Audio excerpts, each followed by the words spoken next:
One confidential evening, not 3 months ago, Lionel Wallace told me this story of the door in the wall, and at the time I thought that so far as he was concerned it was a true story. He told it me with such a direct simplicity of conviction that I could not do otherwise than believe in him. But in the morning, in my own flat, I woke to a different atmosphere, and as I lay in bed and recalled the things he had told me, stripped of the glamour of his earnest, slow voice, denuded of the focused, shaded table light, the shadowy atmosphere that wrapped about him, and the pleasant bright things, the dessert and glasses and napery of the dinner we had shared, making them for the time a bright little world quite cut off from everyday realities, I saw it all as frankly incredible. He was mystifying, I said, and then, how well he did it! It isn't quite the thing I should have expected him, of all people, to do well. Afterwards, as I sat up in bed and sipped my morning tea, I found myself trying to account for the flavor of reality that perplexed me in his impossible reminiscences by supposing they did in some way suggest, present, convey, I hardly know which word to use, experiences it was otherwise impossible to tell. Well, I don't resort to that explanation now. I have got over my intervening doubts. I believe now, as I believed at the moment of telling, that Wallace did to the very best of his ability strip the truth of his secret for me. But whether he himself saw, or only thought he saw, whether he himself was the possessor of an inestimable privilege or the victim of a fantastic dream, I cannot pretend to guess.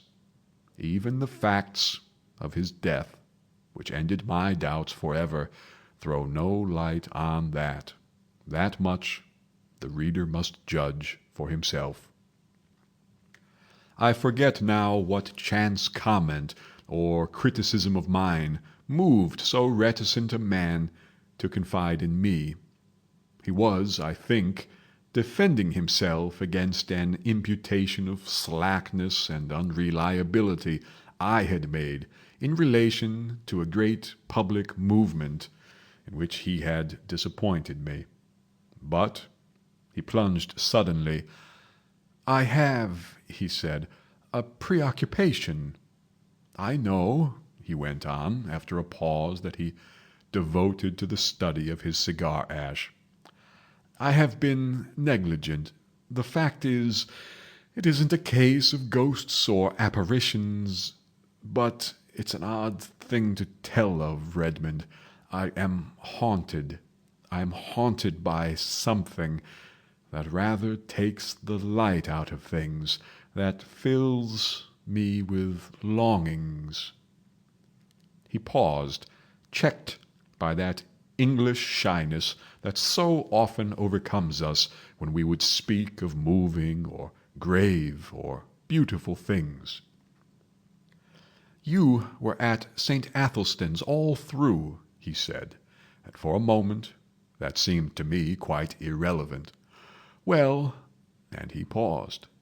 Then, very haltingly at first, but afterwards more easily, he began to tell of the thing that was hidden in his life, the haunting memory of a beauty and a happiness that filled his heart with insatiable longings that made all the interests and spectacle of worldly life seem dull and tedious and vain to him.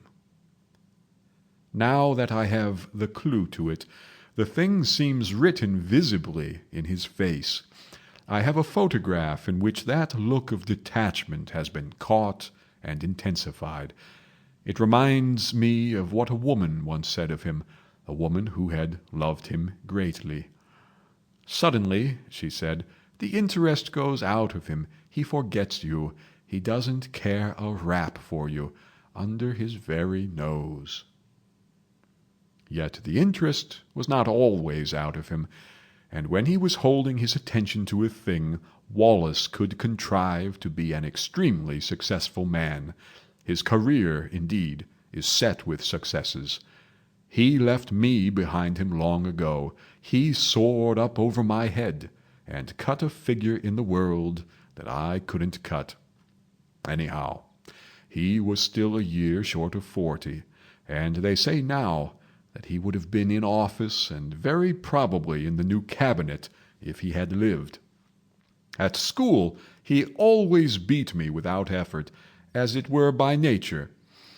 We were at school together at St. Athelstan's College in West Kensington for almost all our school time. He came into the school as my co-equal, but he left far above me in a blaze of scholarships and brilliant performance. Yet I think I made a fair average running. And it was at school I heard first of the door in the wall that I was to hear of a second time only a month before his death. To him, at least, the door in the wall was a real door, leading through a real wall to immortal realities. Of that I am now quite assured.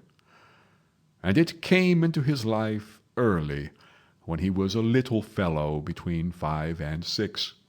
I remember how, as he sat making his confession to me with a slow gravity, he reasoned and reckoned the date of it. There was, he said, a crimson Virginia creeper in it, all one bright uniform crimson in a clear amber sunshine against a white wall.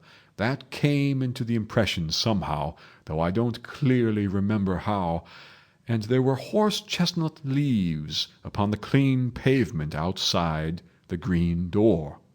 They were blotched yellow and green, you know, not brown nor dirty, so that they must have been new fallen. I take it that means October. I look out for horse-chestnut leaves every year, and I ought to know. If I'm right in that, I was about 5 years and 4 months old. He was, he said, rather a precocious little boy. He learned to talk at an abnormally early age, and he was so sane and old-fashioned, as people say, that he was permitted an amount of initiative that most children scarcely attain by 7 or 8. His mother died when he was born, and he was under the less vigilant and authoritative care of a nursery governess. His father was a stern, preoccupied lawyer who gave him little attention and expected great things of him. For all his brightness, he found life a little grey and dull, I think. And one day he wandered. He could not recall the particular neglect that enabled him to get away, nor the course he took among the West Kensington roads. All that had faded among the incurable blurs of memory, but the white wall and the green door stood out quite distinctly. As his memory of that remote childish experience ran, he did at the very first sight of that door experience a peculiar emotion, an attraction, a desire to get to the door and open it and walk in. And at the same time he had the clearest conviction that either it was unwise or it was wrong of him, he could not tell which, to yield to this attraction. He insisted upon it as a curious thing that he knew from the very beginning, unless memory has played him the queerest trick, that the door was unfastened, and that he could go in as he chose. I seemed to see the figure of that little boy, drawn and repelled, and it was very clear in his mind too, though why it should be so was never explained, that his father would be very angry if he went through that door.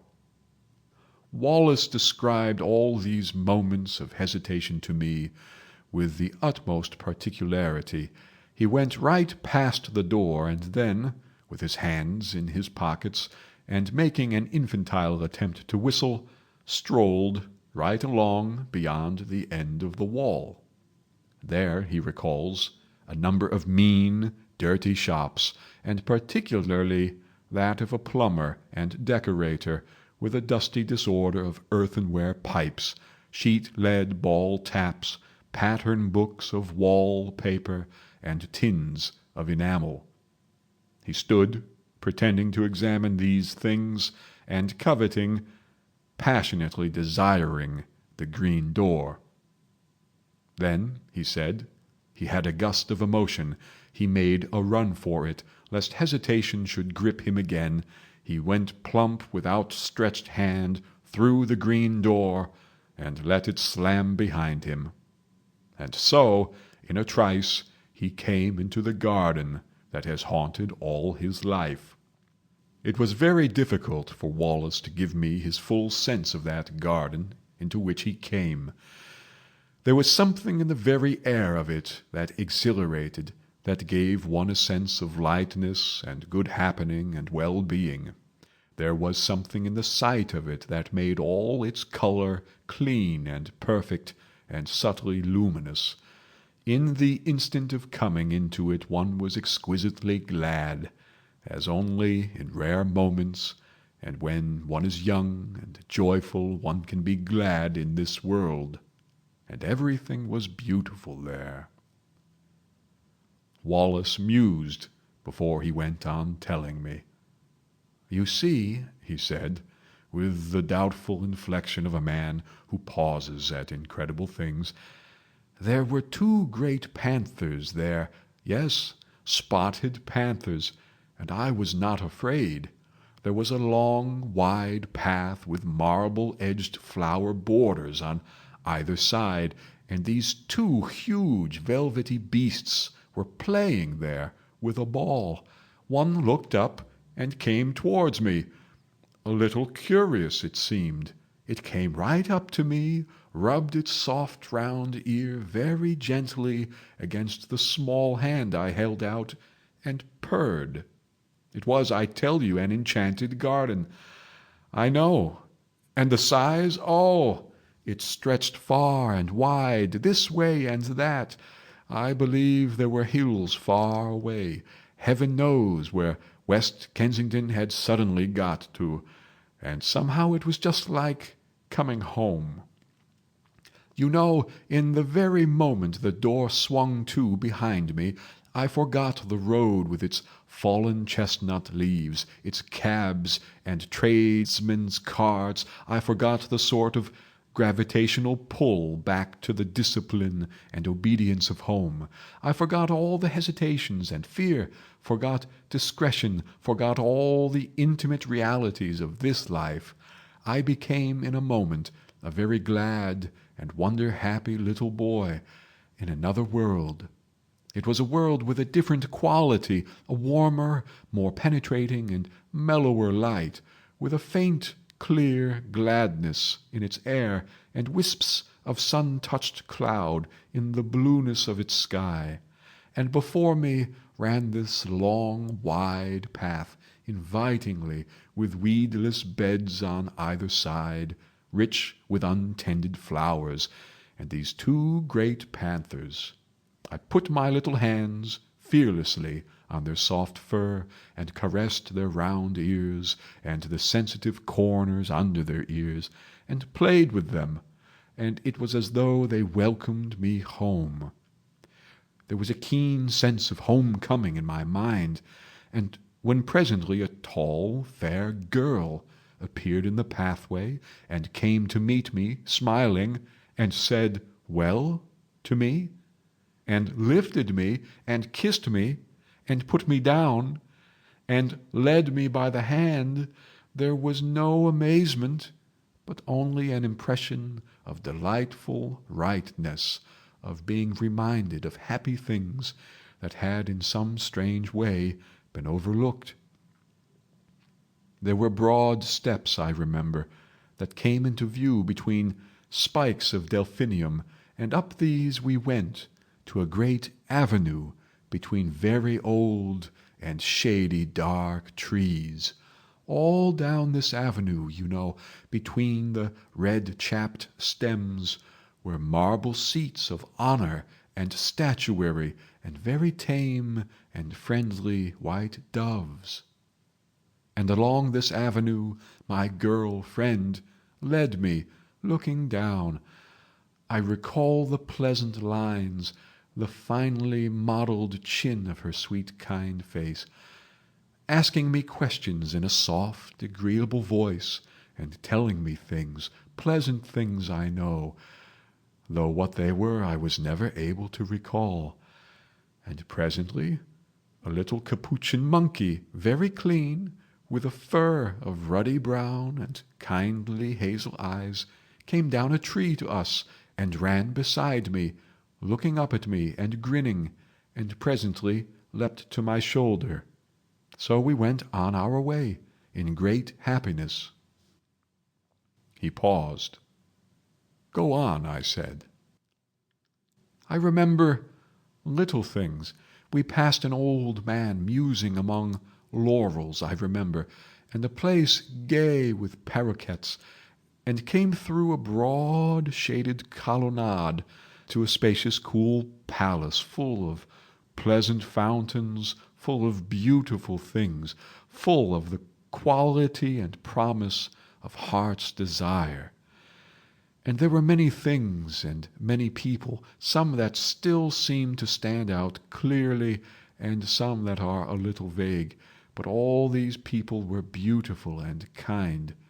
In some way, I don't know how, it was conveyed to me that they all were kind to me, glad to have me there, and filling me with gladness by their gestures, by the touch of their hands, by the welcome and love in their eyes.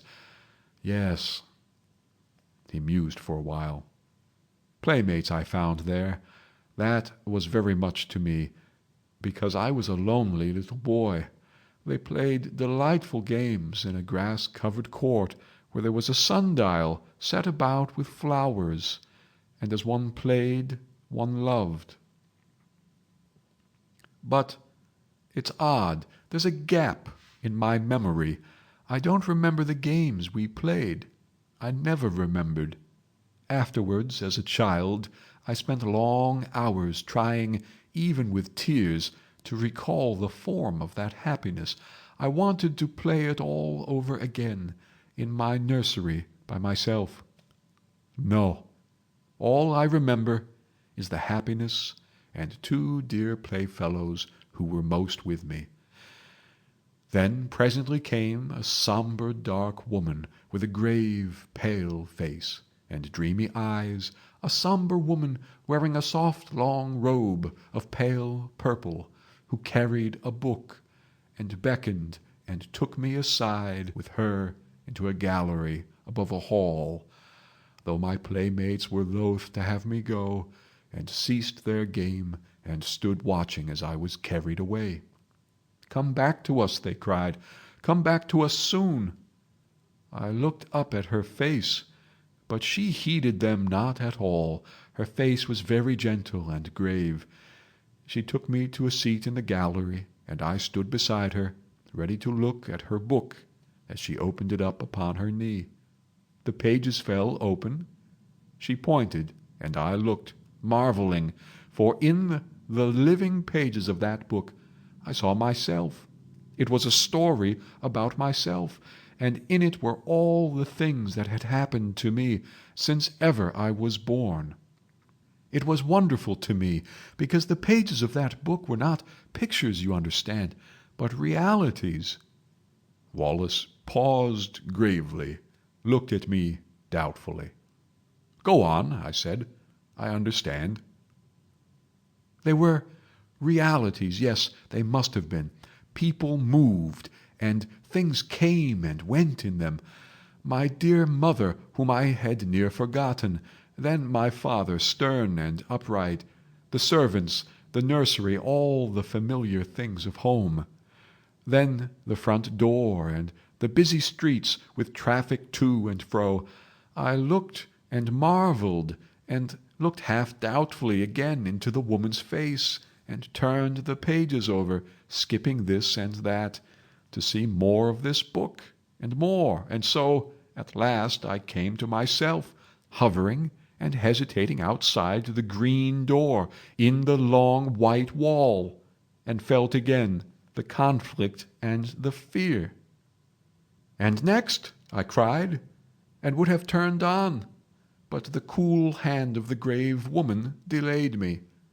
"Next?" I insisted, and struggled gently with her hand, pulling up her fingers with all my childish strength, and as she yielded and the page came over, she bent down upon me like a shadow and kissed my brow. But the page did not show the enchanted garden, nor the panthers, nor the girl who had led me by the hand, nor the playfellows who had been so loath to let me go.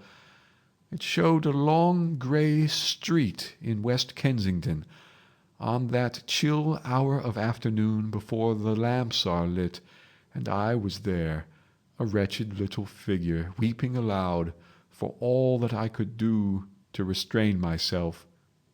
And I was weeping because I could not return to my dear playfellows who had called after me, come back to us soon. I was there. This was no page in a book, but harsh reality. That enchanted place and the restraining hand of the grave mother at whose knee I stood had gone. Whither have they gone?" He halted again, and remained for a time, staring into the fire. "Oh, the wretchedness of that return!" he murmured. "Well?" I said, after a minute or so. Poor little wretch I was, brought back to this grey world again. As I realized the fullness of what had happened to me, I gave way to quite ungovernable grief, and the shame and humiliation of that public weeping and my disgraceful homecoming remain with me still. I see again the benevolent-looking old gentleman in gold spectacles who stopped and spoke to me, prodding me first with his umbrella. "Poor little chap," said he, "and are you lost then?" And me, a London boy of 5 and more. And he must needs bring in a kindly young policeman and make a crowd of me, and so march me home. Sobbing, conspicuous and frightened, I came from the enchanted garden to the steps of my father's house. That is as well as I can remember my vision of that garden, the garden that haunts me still. Of course, I can convey nothing of that indescribable quality of translucent unreality, that difference from the common things of experience that hung about it all, but that is what happened. If it was a dream, I am sure it was a daytime and altogether extraordinary dream. Naturally there followed a terrible questioning by my aunt, my father, the nurse, the governess, everyone. I tried to tell them, and my father gave me my first thrashing for telling lies. When afterwards I tried to tell my aunt, she punished me again for my wicked persistence. Then, as I said, everyone was forbidden to listen to me, to hear a word about it. Even my fairy-tale books were taken away from me for a time, because I was too imaginative. Yes, they did that. My father belonged to the old school, and my story was driven back upon myself. I whispered it to my pillow that was often damp and salt, to my whispering lips with childish tears, and I added always to my official and less fervent prayers this one heartfelt request: "Please God, I may dream of the garden. Oh, take me back to my garden. Take me back to my garden." I dreamt often of the garden. I may have added to it, I may have changed it, I do not know. All this, you understand, is an attempt to reconstruct from fragmentary memories a very early experience. Between that and the other consecutive memories of my boyhood there is a gulf. A time came when it seemed impossible I should ever speak of that wonder glimpse again. I asked an obvious question. "No," he said, "I don't remember that I ever attempted to find my way back to the garden in those early years. This seems odd to me now, but I think that very probably a closer watch was kept on my movements after this misadventure to prevent my going astray. No, it wasn't until you knew me that I tried for the garden again. And I believe there was a period, incredible as it seems now, when I forgot the garden altogether. When I was about 8 or 9, it may have been. Do you remember me as a kid at St. Athelstan's?" "Rather." "I didn't show any signs, did I, in those days of having a secret dream?" 2. He looked up with a sudden smile. "Did you ever play Northwest Passage with me? No, of course you didn't come my way. It was the sort of game," he went on, "that every imaginative child plays all day. The idea was the discovery of a Northwest Passage to school. The way to school was plain enough. The game consisted in finding some way that wasn't plain, starting off 10 minutes early in some almost hopeless direction, and working one's way round through unaccustomed streets to my goal. And one day I got entangled among some rather low-class streets on the other side of Campden Hill, and I began to think that for once the game would be against me and that I should get to school late. I tried rather desperately a street that seemed a cul-de-sac, and found a passage at the end. I hurried through that with renewed hope. I shall do it yet, I said, and passed a row of frowsy little shops that were inexplicably familiar to me, and behold, there was my long white wall and the green door that led to the enchanted garden. The thing whacked upon me suddenly. Then, after all, that garden, that wonderful garden, wasn't a dream." He paused. "I suppose my second experience with the green door marks the world of difference there is between the busy life of a schoolboy and the infinite leisure of a child. Anyhow, this second time I didn't for a moment think of going in straight away. You see, for one thing, my mind was full of the idea of getting to school in time, set on not breaking my record for punctuality. I must surely have felt some little desire at least to try the door. Yes, I must have felt that. But I seem to remember the attraction of the door mainly as another obstacle to my overmastering determination to get to school. I was immediately interested by this discovery I had made, of course. I went on with my mind full of it, but I went on. It didn't check me.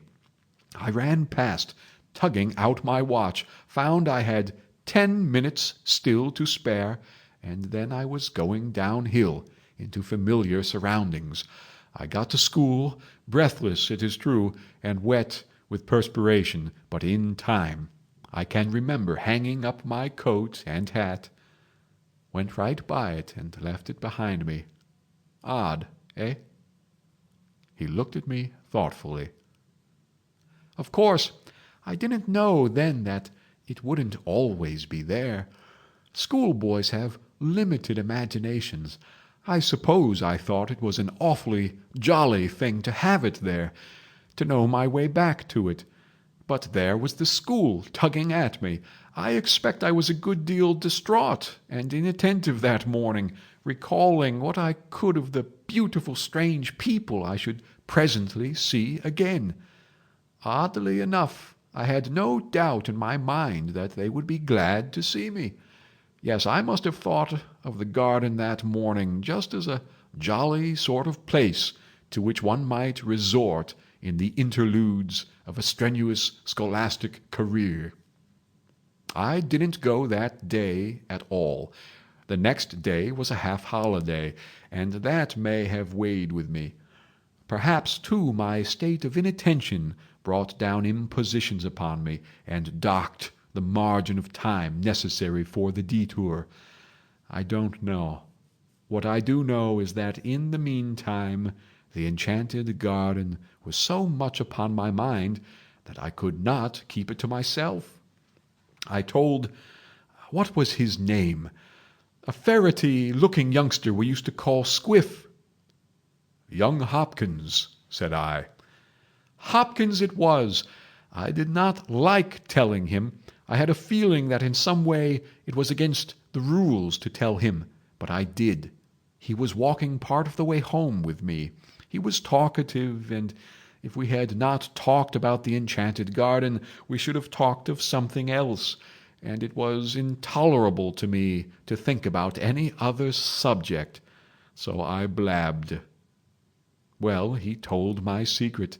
The next day, in the play interval, I found myself surrounded by half a dozen bigger boys, half teasing and wholly curious to hear more of the enchanted garden. There was that big Fawcett, you remember him, and Carnaby, and Morley Reynolds. You weren't there by any chance? No, I think I should have remembered if you were. A boy is a creature of odd feelings. I was, I really believe, in spite of my secret self-disgust, a little flattered to have the attention of these big fellows.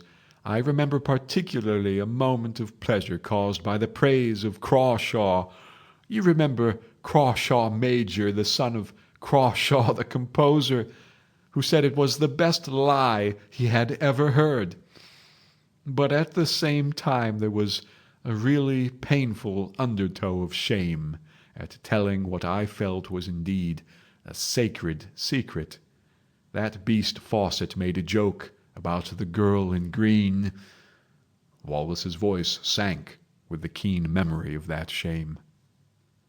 I pretended not to hear, he said. Well, then Carnaby suddenly called me a young liar and disputed with me when I said the thing was true.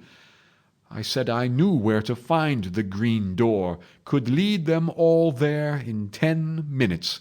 Carnaby became outrageously virtuous and said I'd have to, and bear out my words or suffer. Did you ever have Carnaby twist your arm? Then perhaps you'll understand how it went with me. I swore my story was true. There was nobody in the school then to save a chap from Carnaby, though Crawshaw put in a word or so. Carnaby had got his game. I grew excited and red-eared and a little frightened. I behaved altogether like a silly little chap, and the outcome of it all was that instead of starting alone for my enchanted garden, I led the way presently, cheeks flushed, ears hot, eyes smarting, and my soul one burning misery and shame, for a party of 6 mocking, curious, and threatening schoolfellows. We never found the white wall and the green door. You mean? I mean I couldn't find it. I would have found it if I could. And afterwards, when I could go alone, I couldn't find it. I never found it. I seem now to have been always looking for it through my schoolboy days, but I've never come upon it again." "Did the fellows make it disagreeable?" "Beastly. Carnaby held a council over me for wanton lying. I remember how I sneaked home and upstairs to hide the marks of my blubbering. But when I cried myself to sleep at last, it wasn't for Carnaby, but for the garden, for the beautiful afternoon I had hoped for the sweet friendly women and the waiting playfellows, and the game I had hoped to learn again, that beautiful forgotten game. I believed firmly that if I had not told— I had bad times after that, crying at night and wool gathering by day. For 2 terms I slackened and had bad reports. Do you remember? Of course you would. It was your beating me in mathematics, that brought me back to the grind again. 3. For a time my friend stared silently into the red heart of the fire. Then he said, "I never saw it again until I was 17. It leapt upon me for the 3rd time as I was driving to Paddington on my way to Oxford and a scholarship. I had just one momentary glimpse. I was leaning over the apron of my hansom, smoking a cigarette, and no doubt thinking myself no end of a man of the world. And suddenly there was the door, the wall, the dear sense of unforgettable and still attainable things. We clattered by. I was too taken by surprise to stop my cab until we were well past and round a corner. Then I had a queer moment, a double and divergent movement of my will. I tapped the little door in the roof of the cab and brought my arm down to pull out my watch. "Yes, sir," said the cabman smartly. Well, it's nothing," I cried. "My mistake. We haven't much time. Go on." And he went on. And the night after I was told of that, I sat over my fire in my little upper room, my study, in my father's house, with his praise, his rare praise, and his sound counsels ringing in my ears, and I smoked my favourite pipe, the formidable bulldog of adolescence, and thought of that door in the long white wall. If I had stopped, I thought, I should have missed my scholarship. I should have missed Oxford, muddled all the fine career before me. I begin to see things better. I fell musing deeply, but I did not doubt then this career of mine was a thing that merited sacrifice. Those dear friends and that clear atmosphere seemed very sweet to me, very fine, but remote. My grip was fixing now upon the world. I saw another door opening, the door of my career. He stared again into the fire. Its red lights picked out a stubborn strength in his face for just one flickering moment, and then it vanished again. "Well," he said, and sighed, "I have served that career. I have done much work, much hard work, but I have dreamt of the enchanted garden 1,000 dreams, and seen its door, or at least glimpsed its door, 4 times since then. Yes, 4 times. For a while this world was so bright and interesting, seemed so full of meaning and opportunity, that the half-effaced charm of the garden was by comparison gentle and remote. Who wants to pat panthers on the way to dinner with pretty women and distinguished men? I came down to London from Oxford, a man of bold promise that I have done something to redeem. Something, and yet there have been disappointments. Twice I have been in love. I will not dwell on that, but once, as I went to someone who, I know, doubted whether I dared to come, I took a short cut at a venture through an unfrequented road near Earl's Court, and so happened on a white wall and a familiar green door. Odd, said I to myself, but I thought this place was on Campden Hill. It's the place I never could find somehow, like counting Stonehenge, the place of that queer day dream of mine. And I went by it, intent upon my purpose.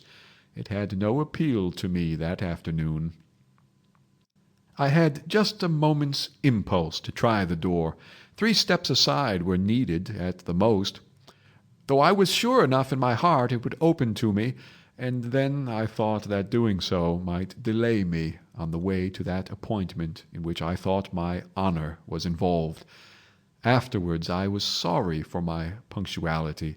I might at least have peeped in, I thought, and waved a hand to those panthers, but I knew enough by this time not to seek again belatedly that which is not found by seeking. Yes, that time made me very sorry. Years of hard work after that, and never a sight of the door. It's only recently it has come back to me. With it there has come a sense as though some thin tarnish has spread itself over my world. I began to think of it as a sorrowful and bitter thing that I should never see that door again. Perhaps I was suffering a little from overwork. Perhaps it was what I've heard spoken of as the feeling of 40. I don't know, but certainly the keen brightness that makes effort easy has gone out of things recently, and that just at a time, with all these new political developments, when I ought to be working. Odd, isn't it? But I do begin to find life toilsome, its rewards, as I come near them, cheap. I began a little while ago to want the garden quite badly. Yes, and I've seen it 3 times. The garden? No, the door, and I haven't gone in. He leaned over the table to me, with an enormous sorrow in his voice as he spoke. Thrice I have had my chance. Thrice, if ever that door offers itself to me again, I swore I will go in, out of this dust and heat, out of this dry glitter of vanity, out of these toilsome futilities. I will go and never return. This time I will stay. I swore it, and when the time came, I didn't go. 3 times in 1 year have I passed that door and failed to enter. 3 times in the last year. The first time was on the night of the Snatch Division, on the Tenants' Redemption Bill, on which the government was saved by a majority of 3. You remember? No one on our side, perhaps very few on the opposite side, expected the end that night. Then the debate collapsed like eggshells. I and Hotchkiss were dining with his cousin at Brentford. We were both unpaired, and we were called up by telephone and set off at once in his cousin's motor. We got in barely in time, and on the way we passed my wall and door, livid in the moonlight, blotched with hot yellow as the glare of our lamps lit it, but unmistakable. "My God!" cried I. "What?" said Hotchkiss. "Nothing," I answered, and the moment passed. "I've made a great sacrifice," I told the whip as I got in. "They all have," he said, and hurried by. I do not see how I could have done otherwise then, and the next occasion was as I rushed to my father's bedside to bid that stern old man farewell. Then, too, the claims of life were imperative. But the 3rd time was different. It happened a week ago. It fills me with hot remorse to recall it. I was with Gurker and Ralphs. It's no secret now, you know, that I've had my talk with Gurker. We had been dining at Frobisher's, and the talk had become intimate between us. The question of my place in the reconstructed ministry lay always just over the boundary of the discussion. Yes, that's all settled. It needn't be talked about yet, but there's no reason to keep a secret from you. Yes, thanks, but let me tell you my story. Then, on that night, things were very much in the air. My position was a very delicate one. I was keenly anxious to get some definite word from Gurker, but was hampered by Ralph's presence. I was using the best power of my brain to keep that light and careless talk not too obviously directed to the point that concerns me. I had to. Ralph's behavior since has more than justified my caution. Ralph's, I knew, would leave us beyond the Kensington High Street, and then I could surprise Gurker by a sudden frankness. One has sometimes to resort to these little devices. And then it was that in the margin of my field of vision I became aware once more of the white wall, the green door before us, down the road. We passed it talking. I passed it. I can still see the shadow of Gurker's marked profile, his opera hat tilted forward over his prominent nose, the many folds of his neck wrap going before my shadow, and Ralph's as we sauntered past. I passed within 20 inches of the door. If I say good night to them and go in, I asked myself, what will happen? And I was all a tingle for that word with Gurker. I could not answer that question in the tangle of my other problems. They will think me mad, I thought, and suppose I vanish now? Amazing disappearance of a prominent politician. That weighed with me. 1,000 inconceivably petty worldlinesses weighed with me in that crisis. Then he turned on me with a sorrowful smile, and, speaking slowly, "Here I am," he said. "Here I am," he repeated, "and my chance has gone from me. 3 times in 1 year the door has been offered me, the door that goes into peace, into delight, into a beauty beyond dreaming, a kindness no man on earth can know. And I have rejected it, Redmond, and it has gone." "How do you know?" I know. I am left now to work it out, to stick to the tasks that held me so strongly when my moments came. You say I have success, this vulgar, tawdry, irksome, envied thing. I have it. He had a walnut in his big hand. "If that was my success," he said, and crushed it, and held it out for me to see. "Let me tell you something, Redmond. This loss is destroying me. For 2 months, for 10 weeks nearly now, I have done no work at all, except the most necessary and urgent duties. My soul is full of inappeasable regrets. At nights, when it is less likely I shall be recognized, I go out, I wander. Yes, I wonder what people would think of that if they knew.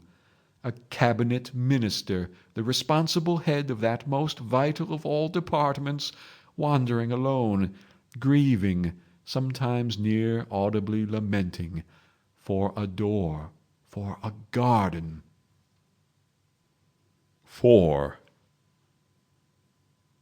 I can see now his rather pallid face, and the unfamiliar sombre fire that had come into his eyes.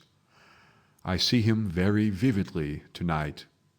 I sit recalling his words, his tones, and last evening's Westminster Gazette still lies on my sofa, containing the notice of his death. At lunch today the club was busy with him and the strange riddle of his fate. They found his body very early yesterday morning in a deep excavation near East Kensington Station. It is one of 2 shafts, that have been made in connection with an extension of the railway southward. It is protected from the intrusion of the public by a hoarding upon the high road, in which a small doorway has been cut for the convenience of some of the workmen who live in that direction. The doorway was left unfastened through a misunderstanding between two gangers, and through it he made his way. My mind is darkened with questions and riddles. It would seem he walked all the way from the house that night. He has frequently walked home during the past session, and so it is I figure his dark form coming along the late and empty streets, wrapped up in tent. And then did the pale electric lights near the station cheat the rough planking into a semblance of white? Did that fatal unfastened door awaken some memory?